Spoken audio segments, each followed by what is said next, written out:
চাল উৎপাদনে বিশ্বে চতুর্থ থেকে তৃতীয়ের পথে বাংলাদেশ, মার্কিন কৃষি বিভাগের পূর্বাভাস। নীতি সহায়তা অব্যাহত রাখার তাগিদ বিশেষজ্ঞদের। করোনা মোকাবেলায় শুরু হচ্ছে প্লাজমা থেরাপি। সেরে ওঠা রোগীদের রক্ত রসে সুস্থ হবেন মুমূর্ষুরা। কাল কার্যকারিতার পরীক্ষা শুরু।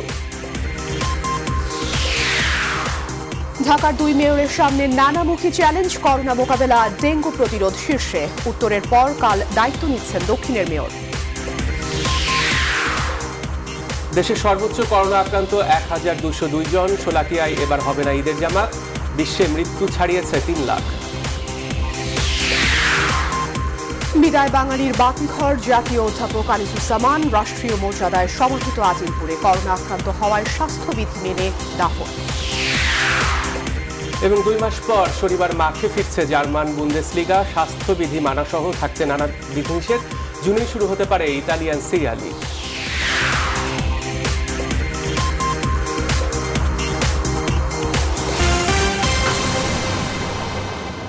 স্বাগত নিউজ 24 সন্ধ্যা সংবাদের সঙ্গে আছি সালেজুর চৌধুরী এবং আমি আফরিন আনোয়ার। দেখছিলেন শিরোনাম।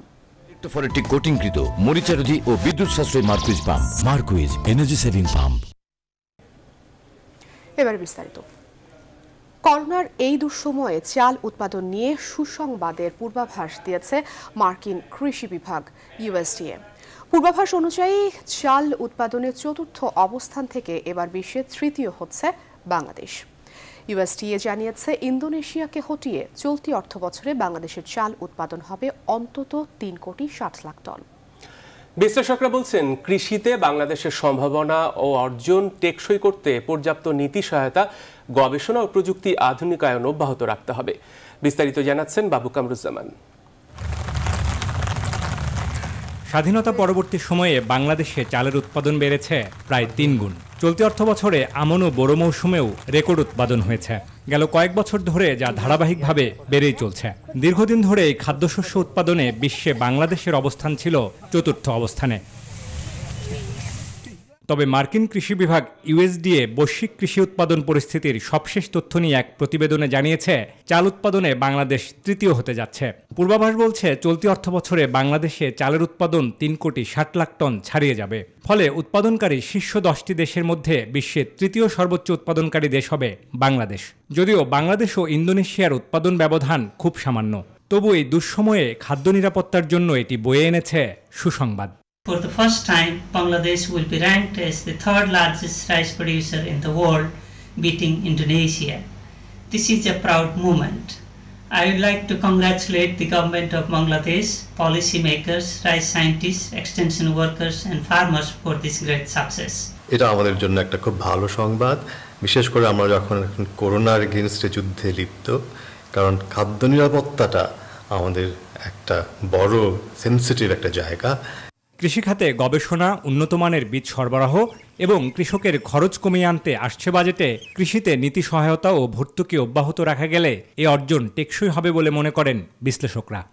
এই যে উৎপাদন বৃদ্ধি, এটাকে টেকসই করার জন্য আমাদেরকে আগামী বাজেটে কৃষি খাতে গুরুত্ব দিয়ে বিশেষ করে কৃষি সম্প্রসারণ, কৃষি গবেষণা এবং উপকরণ ক্ষেত্রে বেশি করে বরাদ্দ দিতে হবে।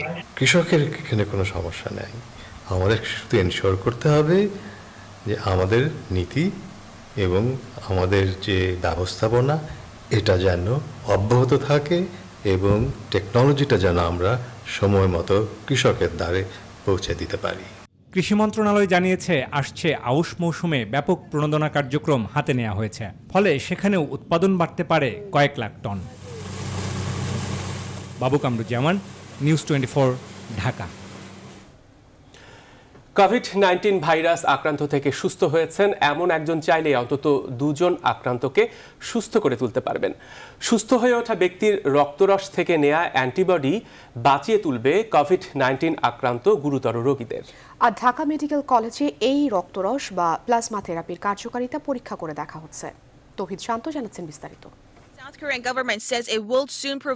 এখন পর্যন্ত কোনো প্রতিষেধক বা প্রতিরোধক তৈরি না হওয়ায় করোনা ভাইরাস থেকে সুস্থ এমন ব্যক্তির রক্তরসই বাঁচিয়ে তুলতে পারে নতুন আক্রান্ত গুরুতর রোগীকে। আক্রান্ত ব্যক্তির শরীরে তৈরি হওয়া অ্যান্টিবডির উপরই তাই নির্ভর করতে হচ্ছে চিকিৎসকদের। এই পদ্ধতিতে অ্যান্টিবডি প্রবেশ করানো হবে কোভিড-19 আক্রান্ত গুরুতর অসুস্থ রোগীদের রক্তে।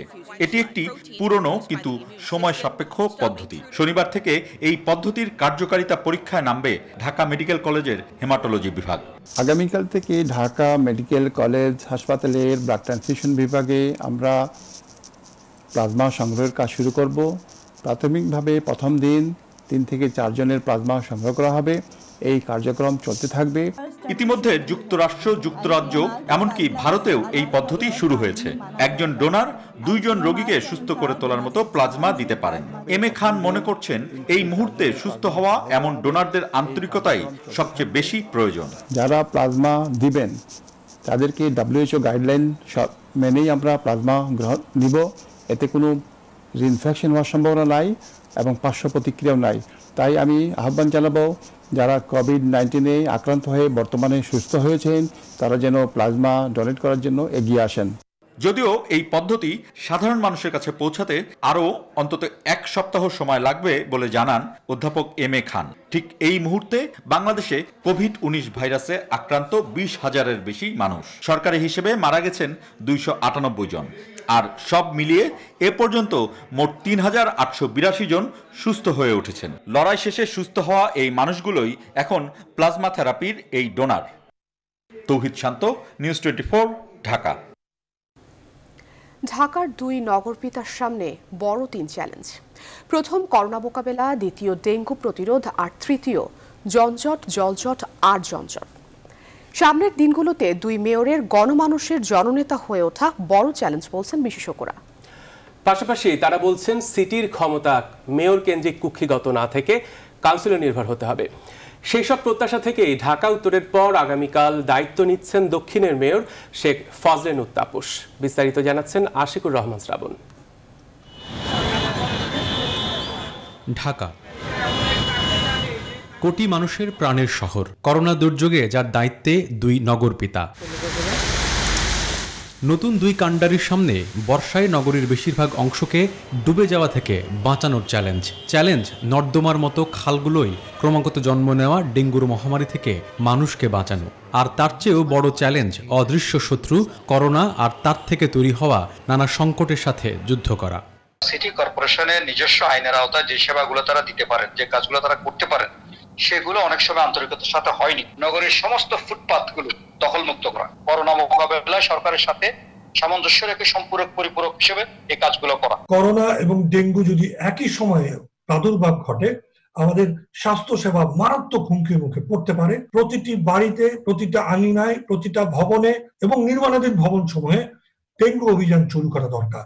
আগাম জনজট বিরোধী একটি প্রতিকারমূলক প্রাধিকার পূর্বক কার্যক্রম নিতে পারি। বিশ্লেষকরা বলছেন মেয়র কেন্দ্রিক নগর কাঠামোর ধারণা থেকে বেরিয়ে এসে কাউন্সিলর ও নাগরিক সুবিধা নির্ভর কাঠামোতে চালাতে হবে নগর। পাশাপাশি মেয়রদের হতে হবে দক্ষ ব্যবস্থাপক। কেন্দ্রীভূত সরকার ব্যবস্থায় মেয়ররা যেন কাজ না করেন, বরং কাউন্সিলরদেরকে নিয়ে অঞ্চল ভিত্তিক সমস্যা এবং তার সমাধানের রূপরেখা কাঠামো তৈরি করে তা বাস্তবায়নের চেষ্টা করেন। তারা একটা প্রফেশনে সফল হয়েছেন, কিন্তু তারা আসলে জননেতা না। এখন পর্যন্ত তারা একটা পার্টি নমিনেশন নিয়ে মেয়র হয়ে গেছে। সুতরাং এখন পোস্ট ইলেকশন পিরিয়ডে তাদেরকে সেই সীমাবদ্ধতার জন্য সচেতন হওয়া লাগবে। তাদেরকে জননেতা হিসেবে নিজেদেরকে রূপান্তরিত করে। বিগত দিনগুলোর তুলনায় নতুন 2 মেয়রের কাঁধে বাড়তি দায়িত্ব হিসেবে ভর করবে করোনা পীড়িত মানুষের অর্থনৈতিক মেরুদণ্ডহীনতা, সেগুলোর সাথেও করতে হবে সমন্বয়। ঢাকার 2 নগরপিতা এমনিতেই জনগণের প্রত্যাশার চাপে থাকে। এই করোনাকালীন সংকট এবং আসন্ন ডেঙ্গু মৌসুম তাদেরকে আরও অনেক বেশি সংকটে ফেলতে যাচ্ছে। এই বাস্তবতায় বিশ্লেষকরা বলছেন তারা যত দ্রুত জনমানুষের নেতা হয়ে উঠতে পারবেন, তত দ্রুত তারা সমস্যাগুলোর ভেতরে ঢুকে সমাধান করতে পারবেন। আশিকুর রহমান শ্রাবণ, নিউজ 24, ঢাকা। আধুনিক ঢাকা শহর গড়তে ইতিবাচক সূচনা করেছেন বলে দাবি করেছেন ঢাকা দক্ষিণ সিটি কর্পোরেশনের বিদায়ী মেয়র সাইদ খোকন। দায়িত্ব ছাড়া শেষ দিনে জানান, মেয়র পদে না থাকলেও আওয়ামী লীগের কেন্দ্রীয় কমিটির সদস্য হিসেবে জাতীয় রাজনীতিতে ভূমিকা রাখতে চান তিনি। তৌহিদ মাহমুদ মুন্নার জানাচ্ছেন বিস্তারিত। 2015 সালের 28 এপ্রিল সিটি নির্বাচনে ঢাকা দক্ষিণ সিটির মেয়র হিসেবে নির্বাচিত হন সাইদ খোকন। দায়িত্ব নেন 16 মে। এরই মধ্যে শেষ হয়েছে তার মেয়াদের 5 বছর। মেয়াদের শেষ দিন অফিস করেননি তিনি। বাসায় দেওয়া সাক্ষাৎকারে জানান যে কোনো পরিস্থিতিতেই নগরবাসীর পাশে থাকার কথা। আলোকিত ঢাকা, জলজট, আধুনিক খেলার মাঠ সহ আধুনিক ঢাকা সূচনা হয়েছে তার মেয়াদে বলে দাবি সাইদ খোকনের। প্রায় ৪৪,৫০০ থেকে এলইডি বাতি লাগিয়ে এই আগে যে অন্ধকারাচ্ছন্ন একটা নগরী ছিল সেটা থেকে মুক্তি দিয়ে একটা আলোকিত নগরী করেছি। রাস্তাঘাটগুলো ভালো ছিল না, রাস্তাঘাটগুলো চলাচলের উপযোগী করে দিয়েছি, সংস্কার করে দিয়েছি। নতুন ইউনিয়নে প্রায় ১০০০ খানিক ছোট বড় রাস্তা করা হয়েছে। একসময় পাবলিক টয়লেটের অপ্রতুলতা ছিল, আমি পাবলিক টয়লেট করে দিয়েছি পর্যাপ্ত পরিমাণে আমাদের এই পুরনো ঢাকা সহ দক্ষিণ সিটি কর্পোরেশন এলাকাতে। ঢাকা সন্তান হিসেবে নগরবাসীর পাশে থাকার পাশাপাশি জাতীয় রাজনীতিতে কাজ করার কথা জানালেন সাইদ খোকন। আমি এই দুর্দিনে আমার এই নগরবাসীকে ছেড়ে চলে যাইনি, আমি রাজপথে ছিলাম, আমি তাদের সাথে ছিলাম, আমি তাদের পাশে ছিলাম, আমি আছি, আমি থাকবো। আমি আমার নেত্রীর পাশে থেকে আমি জাতীয় পর্যায়ে অবদান রাখবো। দেশের মানুষের কল্যাণে আমি আমার কর্মময় জীবনকে উৎসর্গ করবো ইনশাআল্লাহ। নতুন মেয়র দক্ষিণ সিটি কর্পোরেশনকে আরো আধুনিক হিসেবে গড়ে তুলবেন বলে আশাবাদ বিদায়ী মেয়রের। তৌফিক মাহমুদ মুন্না, নিউজ 24, ঢাকা। এবার স্যাভলন অ্যান্টিসেপটিক সোপের সূচনে করোনা ভাইরাস পরিস্থিতি।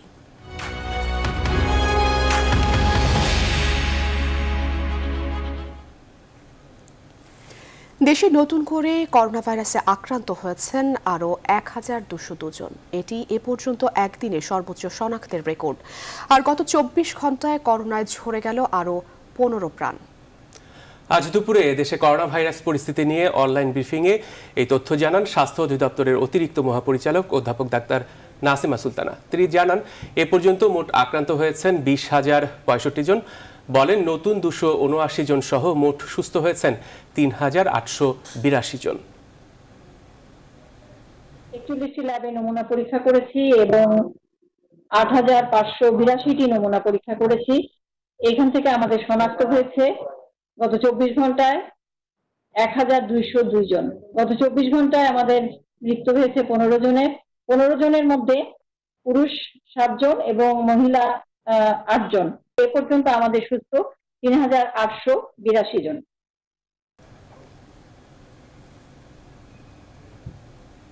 করোনা ভাইরাসের প্রকোপের কারণে দেশের সবচেয়ে বড় ঈদগাহ কিশোরগঞ্জের শোলাকিয়ায় এবছর ঈদ জামাত হবে না। ধর্ম মন্ত্রণালয়ের বৃহস্পতিবারের নেয়া সিদ্ধান্তটি শুক্রবার নিশ্চিত করেছেন কিশোরগঞ্জ জেলা প্রশাসক সরওয়ার মোর্শেদ চৌধুরী। তিনি জানান মন্ত্রিপরিষদ বিভাগের নির্দেশ ও ধর্ম মন্ত্রণালয়ের সিদ্ধান্ত অনুযায়ী বড় পরিসরে উন্মুক্ত স্থানে ঈদের জামাত হবে না। খোলা জায়গার পরিবর্তে এই নামাজটা মসজিদে আদায় করতে বলছে। তার মানে এখানে তো অনেক মানুষের জনসমাগম হয়, এবার শোলাকিয়ায় এই নামাজ হচ্ছে না। বিশ্বজুড়ে আবারও ২৪ ঘন্টায় প্রাণ গেছে আরও প্রায় ৫,৩০০-র বেশি মানুষের। এ নিয়ে বিশ্বে মোট মৃত্যু ৩,০৪,০০০ গড়িয়েছে। আক্রান্ত হয়েছেন ২৪,৫৬,০০০। যুক্তরাষ্ট্রের মৃত্যুর সংখ্যা ছাড়িয়েছে ৮৬,৯৪২ জনে। ইউরোপ কিছুটা সামলে উঠলেও চিন্তা বাড়াচ্ছে রাশিয়া। অবনতি হচ্ছে ব্রাজিলের করোনা পরিস্থিতি। ওহানে নতুন করে আক্রান্ত শনাক্ত হওয়ার পর ৩০ লাখ বাসিন্দার করোনা পরীক্ষা সম্পন্ন হয়েছে। ফ্রান্সের সানোফি কোম্পানি তাদের সম্ভাব্য টিকা সবার আগে যুক্তরাষ্ট্রের বাজারে ছাড়ার প্রতিশ্রুতি থেকে সরে এসেছে। এদিকে বন্দি জীবন কাটানো বিশ্বের একটা বড় জনসংখ্যার মানসিক সুস্থতা নিয়ে সতর্ক করছে জাতিসংঘ।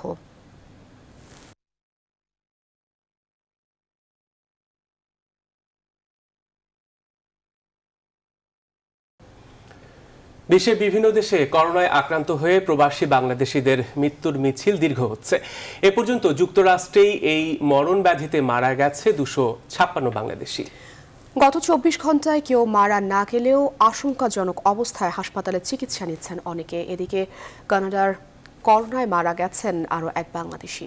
এ নিয়ে টরন্টো ও অটোয়াতে মোট ৯ বাংলাদেশির মৃত্যু হয়েছে। বিস্তারিত জানাচ্ছেন চন্দ্রানী চন্দ্রা। ৫৯তম দিনে এসেও যুক্তরাষ্ট্রে কমছে না করোনা আক্রান্তের সংখ্যা, এমনকি মৃত্যুর মিছিল। এদের মধ্যে ২৫৬ বাংলাদেশি হার মেনেছে করোনায়, যাদের ২৩৫ জনই নিউ ইয়র্কে। বাকিরা New Jersey, Virginia, Maryland, Michigan ও কুইন্সের বাসিন্দা। যদিও গেল ২৪ ঘন্টায় যুক্তরাষ্ট্রে কোনো বাংলাদেশি মারা না যাওয়ায় কিছুটা স্বস্তিতে প্রবাসীরা। এই ক্রান্তিকালে নিজ নিজ রিপোর্টের মাধ্যমে করোনা শনাক্তকরণ ও পরামর্শ সেবা প্রদানে ওয়েবসাইট তৈরি করেছে যুক্তরাষ্ট্র বঙ্গবন্ধু পরিষদ। এদিকে করোনা ভাইরাসের কারণে আটকে পড়া 247 বাংলাদেশিদের দেশে ফেরত যাওয়ার প্রক্রিয়া সম্পন্ন করেছে ওয়াশিংটন বাংলাদেশ দূতাবাস। রোববার ভোর 4টায় এটি বাংলাদেশে পৌঁছানোর কথা রয়েছে। মহামারী চলাকালীন অনেক উন্নত দেশ যখন অভিবাসীদের নিজ নিজ দেশে ফেরত পাঠাতে ব্যস্ত, ঠিক সে সময়ে অবৈধদের বৈধতা দিল ইতালি। এতে করে কয়েক হাজার বাংলাদেশি সহ প্রায় 5 লাখ অবৈধ অভিবাসীদের ইউরোপে বসবাসের স্বপ্ন পূরণ হতে চলেছে। অন্যদিকে কানাডায় করোনায় আক্রান্ত হয়ে মারা গেছেন আরেক প্রবাসী বাংলাদেশি। জামিল আহমেদ নামে ওই প্রবাসী ভাইরাসে আক্রান্ত হয়ে দীর্ঘদিন টরন্টো সেন্ট জোসেফ হাসপাতালে চিকিৎসাধীন ছিলেন। বৃহত্তর সিলেট অ্যাসোসিয়েশন অব টরন্টোর সাবেক সভাপতি ছিলেন জামিল আহমেদ। এই নিয়ে দেশটিতে টরন্টো ও অটোয়ায় করোনা ভাইরাসে 9 জনের মৃত্যু ঘটল। মধ্যপ্রাচ্যের দেশ সৌদি আরবেও করোনা আক্রান্ত হয়ে মারা গেছে 283 জন, যার মধ্যে 88 জন বাংলাদেশি। সব মিলিয়ে আক্রান্ত 19,000-এর মধ্যে 7,000ই বাংলাদেশি। অন্যদিকে কাতার, কুয়েতে মোট আক্রান্তের বেশিরভাগই বাংলাদেশি। উদ্ভূত পরিস্থিতিতে মধ্যপ্রাচ্যে চাকরি হারাচ্ছে রেমিটেন্স যোদ্ধারা। চন্দ্রানী চন্দ্রা, নিউজ 24। রাষ্ট্রীয় মর্যাদায় বিদায় নিলেন সমাজ, সংস্কৃতি ও রাজনীতির ভাবনায় চেতনার বাতিঘর জাতীয় অধ্যাপক ডক্টর আনিসুজ্জামান। আজ সকালে রাজধানীর আজিমপুর কবরস্থানে স্বাস্থ্যবিধি মেনে নামাজে জানাজা ও রাষ্ট্রীয় সম্মাননা গার্ড অফ অনার শেষে বরেণ্য শিক্ষাবিদ আনিসুজ্জামানকে সমবেত করা হয়। আলী তালুকদারের প্রতিবেদনে বিস্তারিত। জাতীয় অধ্যাপক ডক্টর আনিসুজ্জামান ছিলেন একজন শিক্ষক, প্রগতিশীল চিন্তার অধিকারী। গত বৃহস্পতিবার সমাজের বাতিঘর, দেশের শ্রেষ্ঠ সন্তান, বরেণ্য এই শিক্ষাবিদ রাজধানীর সম্মিলিত সামরিক হাসপাতালে চিকিৎসাধীন অবস্থায় মারা যান। ডক্টর আনিসুজ্জামান বেশ কিছুদিন ধরে হার্ট ও কিডনির জটিলতায় ভুগছিলেন। সর্বশেষ ভর্তি হন সিএমএইচ হাসপাতালে। 14 মে বিকেলে তার মৃত্যুর খবর নিশ্চিত করেন সন্তান আনন্দজামান। পরে তিনি জানান, মৃত্যুর পর পরীক্ষায় ডক্টর আনিসুজ্জামানের শরীরে করোনার অস্তিত্ব পাওয়া গেছে। আল মার্কাজুল ইসলামীর স্বেচ্ছাসেবীরা শুক্রবার সকাল 9টায় সিএমএস থেকে তার মরদেহ গ্রহণ করে। কোভিড-19 নীতিমালা অনুযায়ী সেখানেই গোসল কাফনের ব্যবস্থা হয়। এরপর সিএমএস থেকে আজিমপুর কবরস্থানে জানাজা হয়। স্বাস্থ্যবিধি মেনে দাফনের আগে ঢাকা জেলা প্রশাসনের পক্ষ থেকে অধ্যাপক আনিসুজ্জামানকে গার্ড অব অনার দেয়া হয়। এরপর তাকে সমাহিত করা হয় তার বাবার কবরে। আনুষ্ঠানিকতা শেষে গণমাধ্যমের সাথে কথা বলেন তার একমাত্র ছেলে আনন্দজামান ও ছোট ভাই আক্তারুজ্জামান। উনি একজন অত্যন্ত ভালো মানুষ ছিলেন, আমার ভাই বলে না। উনি এত লোকের দেশের জন্য, মানুষের জন্য উনি এত কাজ করে গেছেন। ওনার কোনো লোভ ছিল না। ক্যামেরা ছেড়ে মাটি দিচ্ছেন, এটা আমাদের জন্য অনেক বড় পাওয়া। আপনারা খালি সাংবাদিক হিসেবে আসেননি। আর সবাইকে ধন্যবাদ দিতে চাই, প্রধানমন্ত্রী থেকে শুরু করে। এ সময় স্মৃতিচারণ করেন বেঙ্গল ফাউন্ডেশনের চেয়ারম্যান আবুল খায়ের। একজন মানুষ অনেক বড় বড় কাজ করতে পারে জীবনে, এটা সত্যি কথা, কিন্তু একটা বড় মাপের মানুষ হওয়া কাজের সঙ্গে খুব ডিফিকাল্ট জিনিস। সমাজ, সংস্কৃতি ও রাজনীতিতে সবার অভিভাবক ছিলেন ডক্টর আনিসুজ্জামান। সেই চেতনার বাতিঘরকে হারিয়ে শুধু তার পরিবার, স্বজন ও শুভানুধ্যায়ীদের জন্যই না, দেশের জন্য এক অপূরণীয় ক্ষতি হলো। আলী তালুকদার, নিউজ 24, ঢাকা। সরকার করোনা মহামারীতে মানুষকে বাঁচাতে বা সচেতন করতে কোনো পদক্ষেপ নেয়নি বলে অভিযোগ করেছেন বিএনপির সিনিয়র যুগ্ম মহাসচিব রুহুল কবির রিজভী। শুক্রবার সকালে মুন্সিগঞ্জের সিরাজদি খান উপজেলার নিমতলী এলাকায় ও শ্রীনগরের বীরতারা ইউনিয়নে ত্রাণ বিতরণের সময় রিজভী এই অভিযোগ করেন। বাংলাদেশের প্রায় 70-75 ভাগ হাসপাতালে সেই ব্যবস্থাটি নেই। তাহলে মানুষ মরবে না বাঁচবে? মানুষ তো মরারই কথা। আপনি তো এই মানুষ বাঁচানোর কোনো কাজ করেননি, মানুষকে টিকে থাকার কোনো কাজ করেননি। আপনি করেছেন আপনার নেতাকর্মীরা এই সমস্ত তথাকথিত উন্নয়নের নামে যাতে পকেট ভারী হয়। অন্যদিকে আওয়ামী লীগের সাধারণ সম্পাদক ওবায়দুল কাদের বলেছেন, সামাজিক যোগাযোগ মাধ্যম সহ বিভিন্ন ক্ষেত্রে একটি স্বার্থান্বেষী মহল করোনায় মৃত্যু নিয়ে সরকারের বিরুদ্ধে তথ্য লুকোচুরির পরিকল্পনা ও উদ্দেশ্যমূলক অপপ্রচার করে যাচ্ছে।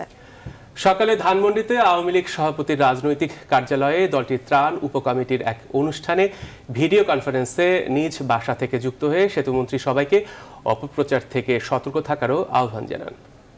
অনেকে নানান শারীরিক জটিলতা স্বাভাবিক মৃত্যু বরণ করছে। এ সকল মৃত্যু নিয়েও মিথ্যাচার করা হচ্ছে।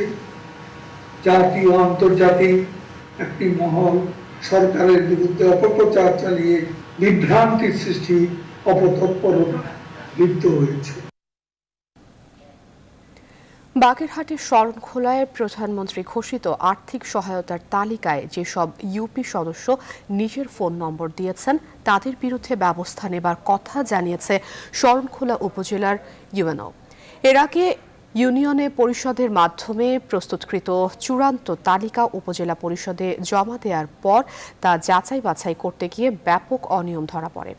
উপজেলার 4টি ইউনিয়নের মধ্যে খন্তাকাটা ইউনিয়নের তালিকায় দুস্থদের নামের পাশে তাদের মোবাইল নম্বর সংযুক্ত করার কথা থাকলেও অনেক ইউপি সদস্যই নিজের নম্বর দিয়েছেন। এর মধ্যে এক ইউপি সদস্যের ফোন নম্বর ছিল 40 জনের নামের পাশে। মোবাইল ব্যাংকিংয়ের মাধ্যমে টাকা প্রদানের সংযোগে এই অপকৌশলের আশ্রয় নেন তিনি। ঘটনায় জড়িতদের বিরুদ্ধে তদন্ত চলছে বলে জানান ইউএনও।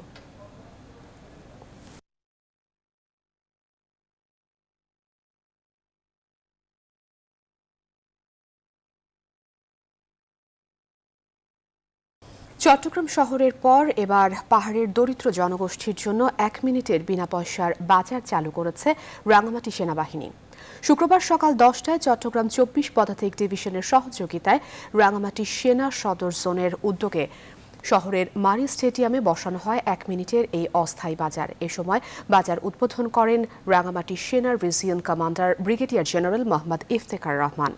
এর আগে সেনা সদস্যদের সহযোগিতায় দূষণমুক্ত করা হয় পুরো বাজার এলাকা। একই সাথে প্রতিটি লাইনের সারিতে করা হয় হাত ধোয়ার ব্যবস্থা।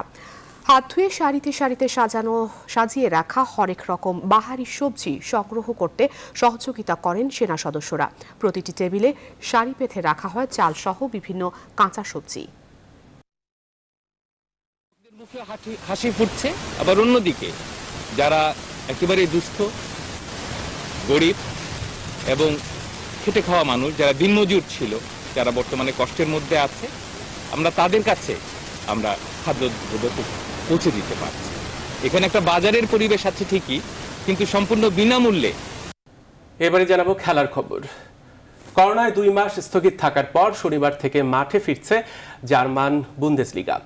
মাঠে খেলা শুরু হলেও থাকছে নানা বিধিনিষেধ। স্বাস্থ্যবিধি মেনে কঠোর নিয়মের মধ্যে থেকেই লিগের খেলা শুরু করছে জার্মান ফুটবলের সর্বোচ্চ নিয়ন্ত্রক সংস্থা। এদিকে 13 জুন মাঠে ফিরতে পারে ইতালির সিরিয়া লিগ। বিস্তারিত রিপোর্টে।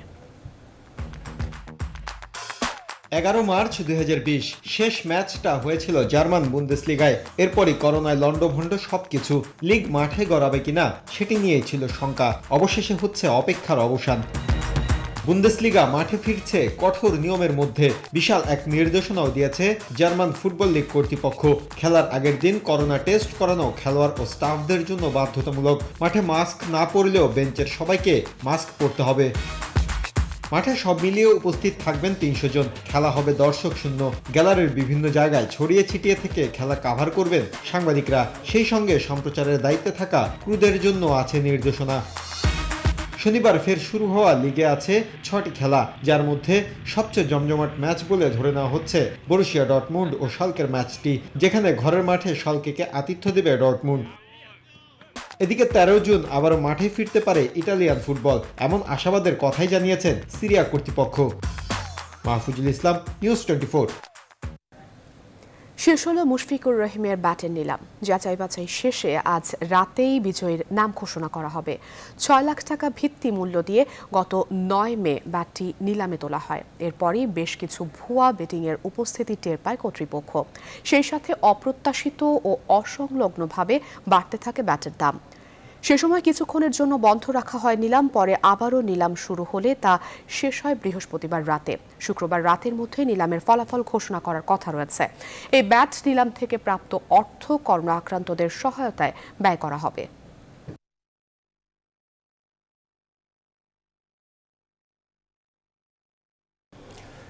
দর্শক, শেষ করব প্রকৃতির নিজস্ব খেয়ালের খবর জানিয়ে।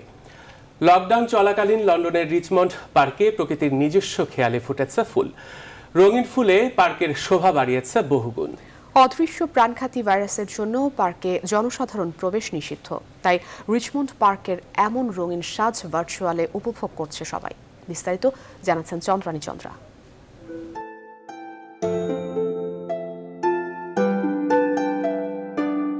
লকডাউন যেন প্রকৃতির জন্য আশীর্বাদ হয়ে দেখা দিয়েছে ধরণীতে।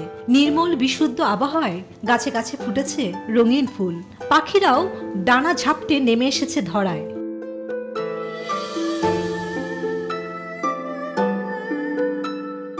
দক্ষিণ পশ্চিম লন্ডনে রিচমন্ড পার্কের এসব ফুল ব্লুবেডসের কার্পেটের মতোই মনে হবে।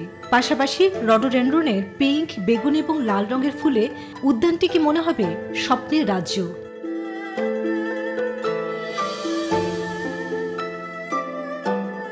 তবে করোনার কারণে জনসাধারণের জন্য বন্ধ ছিল এই রিচমন্ড পার্ক। তারপরও ভার্চুয়ালে রঙিন প্রাণবন্ত এই উদ্যানের স্বাদ নিচ্ছেন করোনায় বন্দী জীবনের বাসিন্দারা।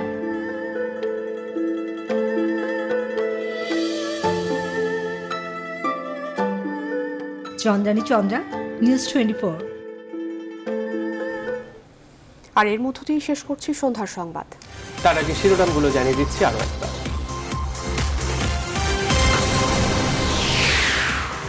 চাল উৎপাদনে বিশ্বে চতুর্থ থেকে তৃতীয়র পথে বাংলাদেশ, মার্কিন কৃষি বিভাগের পূর্বাভাস। নীতি সহায়তা অব্যাহত রাখার তাগিদ বিশেষজ্ঞদের। করোনা মোকাবেলায় শুরু হচ্ছে প্লাজমা থেরাপি। সেরে ওঠা রোগীদের রক্তরসে সুস্থ হবেন মুমূর্ষুরা। কাল কার্যকারিতার পরীক্ষা শুরু। ঢাকার 2 মেয়রের সামনে নানামুখী চ্যালেঞ্জ। করোনা মোকাবেলা আর ডেঙ্গু প্রতিরোধ শীর্ষে উত্তরের পর কাল দায়িত্ব নিচ্ছেন দক্ষিণের মেয়র।